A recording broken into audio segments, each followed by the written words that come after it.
நம்முடைய பாவங்கள் ரெண்டு வகைப்படுகிறது. ஒன்று சின் ஆஃப் கமிஷன் என்று சொல்லுகிறோம், அதாவது நம்முடைய மனம் பொருந்தி நாம் பிறருக்கும் கடவுளுக்கும் எதிராக செய்கிற பாவங்கள். இன்னொன்று சின் ஆஃப் ஒமிஷன், அதாவது நாம் செய்யக்கூடிய, செய்ய வேண்டிய, செய்ய மறந்த நன்மைகள். இந்த பாவம் தான் நம்மை நரகத்துக்கு இட்டு செல்லுகிறது என்று சொல்லுகிறது லூக்கா நற்செய்தி 16வது அதிகாரம் 19 31 வரை இருக்கிற இறைவார்த்தைகள். இங்கே இயேசு ஒரு கதை சொல்லுகிறார். ஒரு பெரிய பணக்காரன், அவனுடைய பார்வையில் இருக்கிற ஒரு ஏழை, பசியில் இருக்கிற, துன்பத்தில் இருக்கிற, நோயில் இருக்கிற லாசர். இந்த பணக்காரன் நரகத்துக்கு சென்று விட்டான், லாசர் விண்ணகத்துக்கு சென்று விட்டான். இந்த பணக்காரன் செய்த தவறு என்ன? தன் பார்வையில் இருந்த அந்த லாசரை, துன்பத்தில் இருப்பவனுக்கு அவன் உதவி செய்யாமல் தவிர்த்திருந்தான்.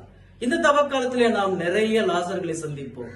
அவர்களுக்கு நம்மால் இயன்ற உதவிகளை செய்து நாம் விண்ணகத்தை உரிமையாக்கிக் கொள்வோம்.